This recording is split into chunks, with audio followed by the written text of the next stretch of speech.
सातारा की राजनीति में हलचल मचाते हुए पाटन तालुका के नेता सत्यजीत पाटनकर के भाजपा में प्रवेश के बाद आरोप प्रत्यारोप का दौर तेज हो गया है। पाटनकर ने शिवसेना नेता और मंत्री शंभूराज देसाई पर पार्टी से गद्दारी के आरोप लगाए। नाही बघा, त्यांच्या पक्षप्रवेशाबद्दल मी अजूनपर्यंत सुद्धा एक शब्दही बोललेलो नाही। मला मुंबईमध्ये बऱ्याच माध्यमांच्या प्रतिनिधींनी विचारलं तेव्हा मी तेच सांगितलं की मला या मुद्द्यावरती पहिल्यांदा माननीय फडणवीस साहेबांच्या बरोबर, माननीय एकनाथजी शिंदे साहेबांच्या बरोबर, त्यांच्याबरोबर आधी मला बोलायचं आहे। हे माझं मत आहे की आमच्या ह्या दोन नेत्यांच्या जवळ मी बोलणार आहे आणि त्यांच्याशी माझं बोलणं झाल्यानंतर जर आवश्यकता वाटली मला तर मग मी माध्यमांपुढे बोलेन। त्यामुळे मी त्यांचा प्रवेश कसा झाला, कोणाच्या उपस्थितीत झाला ह्याच्याबद्दल मी काहीच भाष्य केले नाही। पण ते जे बोलले ते मी सुद्धा समाज माध्यमांमध्ये पाहिलं की त्यांनी सुरत, गुवाहाटी या सगळ्या गोष्टींचा त्या ठिकाणी उल्लेख केला।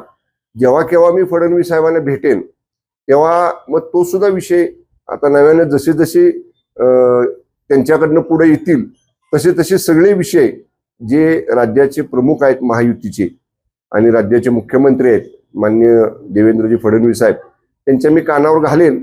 पण जे त्यांनी सांगितलं की आम्ही गद्दारी केली पक्षाशी, तर आम्ही कुठेही 97 साली जो शिवसेनेचा धनुष्यबाण हातात धरलेला आहे, जो भगवा आणि जो धनुष्यबाण 17-20 नोव्हेंबर 1997 ला स्वर्गीय शिवसेना प्रमुख हिंदुहृदय सम्राट आदरणीय बाळासाहेब ठाकरे साहेबांनी माझ्या हातामध्ये दिला, तो धनुष्यबाण आजही आमच्या हातामध्ये आहे। या जे माझ्यावरती टीका करतात त्यांच्यासारखं एकदा काँग्रेस, पुन्हा राष्ट्रवादी निर्माण झाली की राष्ट्रवादीमध्ये पुन्हा राष्ट्रवादीनं महाविकास आघाडीची उमेदवारी उभाटाला दिली की पुन्हा अपक्ष झाले की पुन्हा मध्यंतरीच्या काळात 4-5 महिने विधानसभेच्या निवडणुका झाल्या की नंतर ती राष्ट्रवादीच्या व्यासपीठावर घड्याळाच्या तुमच्या तुतारीच्या दिसायला लागले आणि पुन्हा आता ती तुतारी सोडून आता ते भाजपमध्ये आले। त्यामुळे त्यांचा जर इतिहास बघितला तर घड्याळ, रिक्षा, पुन्हा घड्याळ आणि पुन्हा आता तुतारी आणि पुन्हा आता कमळ।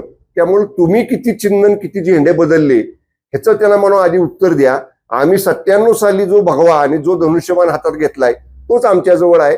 आणि पक्षाचं म्हणाल तर जर ते लोकशाहीला मानत असतील, भारतीय राज्यघटनेला मानत असतील, भारतीय न्याय व्यवस्थेला मानत असतील तर माननीय भारताच्या निवडणूक आयोगाने धनुष्यबाणाचं चिन्ह कायदेशीर मार्गाने आमच्याकडे दिले, शिवसेना पक्षाचं नाव कायदेशीर मार्गाने आमच्याकडे दिले। त्यामुळं घटनेनं, कायद्यानं या गोष्टी आम्हाला दिलेल्या आहेत।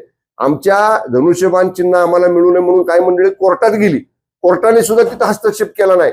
म्हणजे घटना काय सांगते, कायदा काय सांगतो त्याचा विचार करा ना, का उगाच तुमच्या मनाला वाटलं गद्दारी म्हणून तुम्ही गद्दारी म्हणायची। आणि म्हणून धनुष्यबाण चिन्ह शिवसेनेचा भगवा, आणि जर आम्ही गद्दारी वंदनीय शिवसेना प्रमुखांच्या विचाराशी केली असती तर त्याच धनुष्यबाण चिन्हावर, त्याच भगव्याच्या नेतृत्वाखाली 35,000 मतांनी त्यांची रिक्षा पलटी केली नसती आम्ही कालच्या विधानसभेच्या निवडणुकीला।